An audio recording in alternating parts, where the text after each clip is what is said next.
Hey, bonjour à tous et bienvenue sur ma chaîne YouTube. Donc on se retrouve aujourd'hui pour une nouvelle vidéo. Donc je sais pas quel jour on est parce que je sais pas du tout quand est-ce que je vais la sortir. Donc on va dire que cette vidéo là me servira au cas où je n'ai pas de vidéo de prévue ou si je suis occupée, que j'ai pas le temps de tourner, etc. Donc voilà. Donc en fait il s'agit d'une nouvelle vidéo saga coup de cœur. Je sais que j'en ai fait une il y a pas longtemps donc sur la saga Altered de Jennifer Rush. Mais cette fois-ci ça va être sur la saga La Sélection de Kirakas. Donc je vous mettrai la fiche du tome 1 là plutôt parce que je vous montrerai les autres là. Donc c'est une saga que j'emprunte à ma soeur. Elle n'avait pas le tome 1 donc j'ai lu le tome 1 sur mon téléphone. J'ai essayé de le trouver sur mon téléphone. Voilà, enfin sur mon téléphone, sur mon iPod, on s'en fout, un des deux. Voilà. Donc pour pouvoir commencer, parce que j'ai pas envie de commencer avec le tome 2, j'ai pas envie de me spoiler directement. Voilà. Donc je vais essayer d'aller quand même un peu plus vite parce que j'ai le chien à aller faire sa promenade. Donc on va essayer de pas trop traîner. Donc je vais vous lire le synopsis du tome 1. Je ne vous lirai pas les résumés des autres tomes. Je vais essayer de spoiler le moins possible. De toute façon, au moment s'il y a un spoil, je le dirai dans la vidéo. Je le dirai dans le titre. Voilà. Donc c'est vrai qu'en première vidéo, Saga coup de cœur, j'avais spoilé. Donc est-ce que je vais spoiler ici? Je sais pas, on verra. Donc le synopsis du tome 1 donc, qui s'appelle La Sélection. Voilà. Donc c'est 35 candidates, une couronne. La compétition de leur vie. Quand la dystopie rencontre le conte de fées. Dans un futur proche, les États-Unis et leur tête colossale ont été rachetés par la Chine. Des ruines est née Iléa, une petite monarchie repliée sur elle-même et régie par un système de caste. Face à la misère, des rebelles menacent la famille royale. Un jeu de télé-réalité pourrait bien changer la donne. Pour 35 jeunes filles du royaume d'Iléa, la sélection s'annonce comme l'opportunité de leur vie. L'unique chance pour elles de troquer un destin misérable contre une vie de paillettes. L'unique occasion d'habiter dans un palais et de conquérir le cœur du prince Maxon, l'héritier du trône. Mais pour America Singer, qui était inscrite d'office à ce jeu par sa mère, être sélectionnée relève plutôt du cauchemar. Cela signifie renoncer à son amour interdit avec Aspen, un soldat de la caste inférieure. Quitter sa famille et entrer dans une compétition sans merci pour une couronne qu'elle ne désire pas et vivre dans un palais cible de constantes attaques de rebelles. Puis America rencontre enfin le prince, en chair et en os, et tous les plans qu'elle avait échafaudés s'en trouvent bouleversés. L'existence dont elle avait rêvé avec Aspen supportera-t-elle la comparaison face à cet avenir qu'elle n'aurait jamais osé imaginer. Donc voilà, oui, il y a le ventilateur en fond, parce que ça fait 2 vidéos que je tourne, là j'en peux plus. Donc j'ai lu ce premier tome, voilà, je l'ai lu en une journée. En fait, les tomes, je les ai tous lus en une journée, pour vous dire. Voilà, c'est à peu près comme Calendar Girl ou comme Memento et Jennifer et Amnesia que j'avais lu également en une journée. Donc voilà. Donc, en fait, au début, je pensais que le premier tome j'avais en une journée parce que c'était sur mon téléphone, mais pas du tout. Je l'ai lu en une journée pour la simple raison que j'ai adoré la saga. Alors, le premier tome n'a pas été un coup de cœur. En fait, c'est seulement à la fin du tome 3 que ça a commencé à être un coup de cœur. Donc, dans le tome 1, on va suivre d'abord America dans sa vie en tant que 5.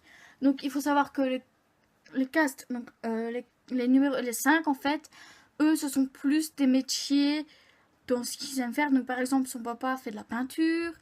Enfin, c'est à peu près tout. Il y en a qui font de la musique, de la peinture. Tous des trucs comme ça en fait. Et en fait, elle, son boulot consistait à aller à des réceptions, jouer un peu de violon, un peu de piano, etc. etc. Et sans plus. Et c'est comme ça qu'ils gagnaient leur vie, même s'ils gagnaient une misère, qu'ils étaient dans la misère. Ils faisaient comme ils pouvaient. Et il faut savoir que Aspen, donc celui dont on parle, lui est un 6. Donc c'est encore pire, c'est encore une caste en dessous. Et je pense que c'est la caste ouvrière, je pense. Et un jour, ils vont découvrir donc que le palais organise une sélection pour Maxon. Et de là,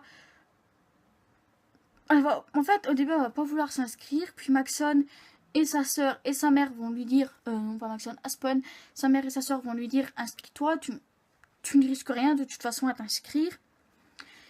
Elle va s'inscrire, elle va être sélectionnée parmi 34, avec 34 autres candidates.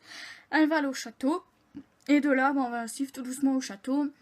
Avec des gens qui partent d'eux-mêmes, qui sont éliminés, etc. Le prince Maxon qui, bien sûr, elle lui fait comprendre que elle cherche pas la couronne. Elle lui fait, on peut être amis si tu veux, je peux te conseiller, mais ça n'ira pas plus loin. Et mon rouge à lèvres est totalement parti en couille, c'est pas grave. Et il fait ok, pas de soucis, sauf que ça se passe pas comme prévu parce que lui développe des sentiments pour elle. Elle, bah la Aspen, qui bien sûr va arriver au château en tant que garde royale. Comment dire que Stu lui porte la poisse en ce moment, hein? Parce que bien sûr, elle sait que si elle se montre avec Aspen, elle sera bannie pour toujours. Elle ne verra plus jamais Maxon, mais elle ne verra plus non plus toutes les autres sélectionnées, parce qu'il faut savoir qu'elles se font des amis, etc. Et donc j'ai bien aimé le tome 1, mais sans plus. Et donc ensuite j'ai lu le tome 2, donc qui s'appelle l'élite. Et donc là, elles ne sont plus que 6. Tout simplement parce que Maxon approche donc de la décision finale, donc de savoir avec laquelle il va se marier. Il a bien sûr gardé America parce que voilà, il lui a promis de la garder. Et puis lui, il a développé des sentiments pour elle. Voilà. Donc il reste que 6 prétendantes. Il reste America. Je sais plus vraiment qui reste, mais il reste vraiment 6 personnes avec qui Maxon s'entend à peu près bien. Avec qui il a avec certaines affinités, d'autres non en fait. D'autres, une comme Céleste qui n'est là que pour l'argent et pas du tout pour Maxon.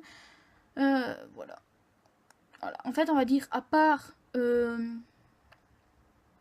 America et une autre, les autres en fait ne ressentent pas forcément quelque chose pour Maxon. Voilà. Donc il va se passer également quelque chose pendant le bal d'Halloween. Je pense que c'est Halloween. Alors je ne sais plus. Ah oui, c'est dans ce tome-là. Donc qui fait Halloween. Donc de là il va se passer quelque chose. Elles vont se retrouver 5. Donc c'était pas vraiment de leur faute parce que de toute façon il aurait fallu qu'il fasse un choix. Mais c'est la vie qui va décider pour lui tout simplement. Donc elles vont se retrouver 5. Et à la fin en fait, bien il va devoir faire encore un choix pour n'en garder que 3. Ou 2, je ne sais plus.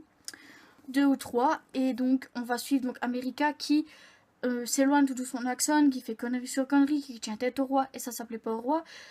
Voilà. Et de là, ben, on va découvrir que Maxon, lui, il veut se battre pour America, mais elle n'en a rien à foutre. Au départ, elle dit non, de toute façon, moi, une fois que je serai sortie de là, une fois que la sélection sera finie, je pourrai assumer mon amour pour Aspen, donc... Mais ça va se passer comme ça, parce qu'elle va se rendre compte qu'elle aussi a des sentiments pour Maxon. Elle va se rendre compte qu'à la fin du tome, elle était sur le point de partir, d'ailleurs, mais voilà. Et donc ensuite, donc faut savoir qu'au départ, c'était juste une trilogie. Donc, celle sur America comporte 3 tomes. Les 2 autres tomes sont sur la fille de Maxon et America. Voilà. Vous vous doutez bien que de toute façon, si un des autres tomes c'est qu'America, t'as choisi. Hein, voilà. Et donc, le tome 3 s'appelle L'élu. Ah oui, donc la saga est publiée chez la collection. Donc, chez Robert Laffont dans leur collection R. Et donc, dans ce tome 3, eh bien... Il en reste 4 en fait. Il y en a une qui est partie, donc il reste Céleste, il reste America, il reste Elise et il reste Kim. Je pense que c'est ce qu'elle s'appelle. Ah non, Chris. Donc il reste Chris, il reste Elise, il reste America et il reste Elise. Ah non, j'ai Elise, America, Céleste et Chris. Je vais y arriver. Donc elles sont plus que 4. Et Maxon sent qu'il va bientôt devoir faire son choix. Et lui fait en fait, c'est comprendre à America que c'est elle qu'il veut.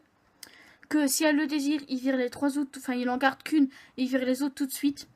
Voilà, ce qu'il va faire en fait. Donc voilà, désolé, en fait finalement je spoil. Tant pis, ça sera comme l'autre saga coup de cœur, je spoilerai. Et donc c'est ce tome-là qui a été un coup de cœur, tout simplement parce que jusqu'à la fin, on a bien cru qu'ils n'allaient jamais se terminer ensemble, parce que lui, en fait, elle au bout d'un moment, en fait, explique la situation à Spun, comme quoi elle, ce qu'elle veut, c'est se marier avec Maxon, devenir reine, enfin princesse au départ, voilà. Mais le jour où elle lui explique, en fait, ils se font surprendre par Maxon, qui lui ne lui demande même pas d'explication. Il dit juste que il a fait le mauvais choix, qu'il finalement il va se marier avec Chris, etc. Et le jour où il va annoncer ses fiançailles, en fait, ils subissent une attaque de rebelles, donc les rebelles du Sud. Le roi et la reine se font tuer, donc Maxon se prend une balle également. Parce que eux, en fait, ils s'en foutaient, ils voulaient absolument tuer le roi et la reine et Maxon afin que, afin en fait de pouvoir avoir leur propre gouvernement, parce que ça ne leur plaisait pas. Et finalement, en fait, la seule chose qu'ils voulaient faire, c'est faire un gouvernement encore pire que celui du roi. Et donc, une fois qu'il est sauvé, il se rend compte en fait qu'il a fait faire une connerie, qu'il a fait renoncer à America alors qu'il l'aime plus profond de son cœur. Et ils vont finir par se marier, devenir roi et reine. Et c'est comme ça qu'on termine. Alors, on ne suit pas leur mariage, on ne suit pas le couronnement. Enfin, on survole le mariage et le couronnement, mais c'est tout. Voilà. Mais ce tome 3 a été un coup de cœur. Et les deux autres ont également été un coup de cœur. Voilà. Donc, le tome 4, cette fois-ci, donc s'appelle L'héritière. Et en fait, il s'est passé que... Eh bien, America est enceinte de jumeaux et la fille a été la première à venir au monde. À 7 minutes, en fait, elle est reine à 7 minutes, en fait. À 7 minutes près, c'était son frère qui devenait l'héritier. Mais du coup, pour la première fois, ce sera une fille, l'héritière du trône. Donc, Edeline. Je pense comme ça qu'elle s'appelle. Voilà, Edeline. Et qui a toujours vécu comme ça, qui ne pense pas à se marier, etc. Mais par contre, à 18 ans, elle dit « Moi, je me sens prête à être reine. Si un jour mon père s'en va, je deviens reine. » Seulement, en fait, ça va pas se passer très bien avec le royaume parce que ses parents, donc America et Jackson, ont pris des précautions. En fait, on fait des choses pour le royaume, mais ça se passe pas non plus très bien. Le royaume est mécontent, etc. Alors qu'ils ont tout fait pour que le royaume soit content, ben, il est mécontent. Donc voilà. Donc de là, ben, la seule solution qu'ils vont trouver pour l'instant, c'est d'organiser une sélection pour Edeline. Et de là, donc, elle va rencontrer ces 35 candidats. Et il y en a beaucoup, beaucoup, beaucoup qui vont partir dès les premières semaines, en fait. Notamment un qui est un gros psychopathe de sa mère. Excusez-moi. Non, c'était mal poli. Un gros psychopathe de la mort qui tue. Voilà. Et donc, lui, il va se faire carrément virer du château. Tu dégages et tu ne t'approches plus jamais. Hein. Il y en a qui vont partir parce que ben, ils ne ressentent pas d'affinité avec Edeline. Il y en a, c'est elle qui va les faire partir parce qu'elle ne ressent aucune affinité envers eux. Donc elle dit, moi je vais pas garder ceux où je n'ai aucune affinité, où je suis sûre que rien ne se passera. Et en fait, c'est bizarre, mais j'ai beaucoup plus aimé. En fait, dans les 3 premiers tomes, on suit la sélection à travers America, donc à travers une sélectionnée. Tandis que là, on suit la sélection à travers Edeline, donc qui elle doit faire son choix. Et je pense que c'est ça qui a fait que j'ai beaucoup plus aimé parce qu'on découvre les difficultés d'une sélection, les vraies difficultés d'une sélection autre que dans la trilogie de base. Et c'est ça que j'aime bien parce qu'en fait, Edeline, en dehors de ça, en dehors de son caractère vraiment de merde, de madame, je suis meilleure que tout le monde, je me la pète et c'est tout, t'es qu'une petite merde, en gros c'est ça. Elle, la sélection, tout le monde comprend bien en fait qu'elle s'en fout totalement de la sélection. Mais elle va se reprendre en main et elle va commencer à changer tout doucement. En fait, elle croit pas du tout en l'amour, donc pour elle, la sélection, ça sert à rien. Elle a dit à son père, tu me laisses 3 mois, si dans 3 mois rien n'a changé, tant pis. Et donc, on découvre la sélection à travers elle, que c'est pas facile, parce qu'au final, elle s'attache quand même à ses prétendants restants, vu qu'il en reste très rapidement 6 en fait. Il va surtout se passer quelque chose qui va faire qu'elle va n'en garder que 6. Voilà. Donc au départ, elle va en garder plusieurs. Puis America va faire un infarctus. Et de là, elle va dire, j'en garde 6, les autres, vous partez.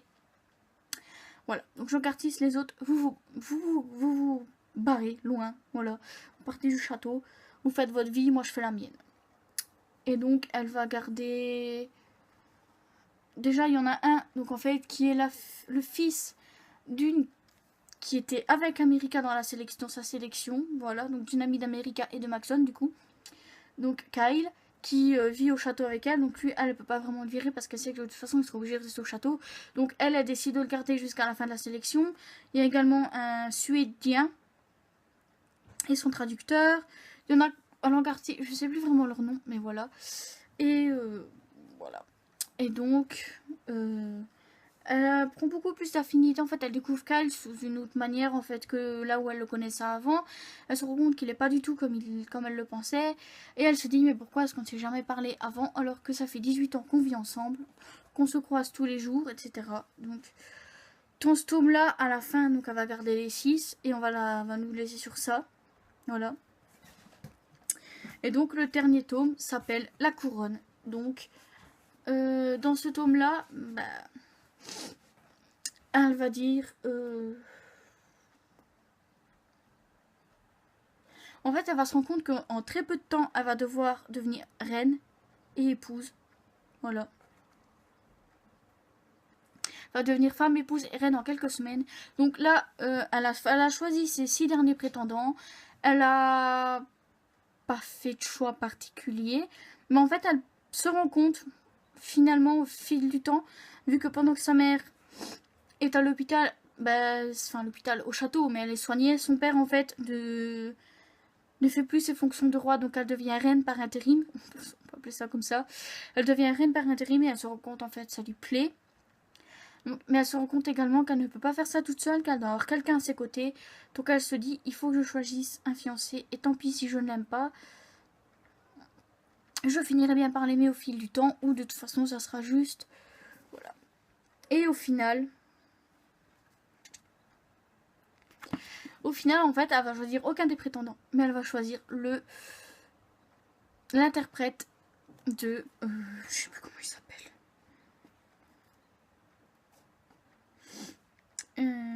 Henry, donc l'interprète du suédien, Henry, pour se marier, donc Eiko, qui en fait, lui est amoureux d'elle, donc parce qu'ils vont passer du temps ensemble, en dehors du temps qu'elle passe avec les sélectionnés, donc, et elle va se rendre compte qu'en fait, au début, elle va pas vouloir, elle va dire tant pis, je choisis un sélectionné, elle va choisir Kyle, puis au final, le jour où elle veut avoir Kyle pour lui dire qu'elle veut l'épouser, finalement, elle va lui dire, tu dégages du château, tu vas construire des maisons comme tu veux, tu reviens dans un an, voilà. Alors, ça plaît pas à sa mère, à la mère de Kyle, hein, clairement. Mais elle lui fait, c'est pour le bien du peuple. Clairement. Alors de là, elle, en fait, va voir son père, lui dit que elle est prête à être reine, que s'il veut, mais il n'est pas obligé de revenir en tant que roi, qu'il peut abdiquer et donner la place à sa fille, et c'est ce qu'il va faire. Donc de là, elle va devenir officiellement reine et également épouse. Donc elle va se marier avec Eiko et se faire couronner, tout simplement. Toujours aidée quand même par son père au cas où, dans des petits conseils, etc. Même si elle s'avère être encore une meilleure reine que son père. Maxon était déjà un très bon roi, mais Eline est encore meilleure vu que elle écoute beaucoup son peuple, elle sait ce que le peuple attend, et voilà. Alors la vidéo est quand même beaucoup plus courte que l'autre, enfin je crois, il y a quand même plus de tomes à parler. Et donc oui, ça a été une saga coup de cœur, même si j'ai eu un coup de cœur que sur les 3 derniers tomes.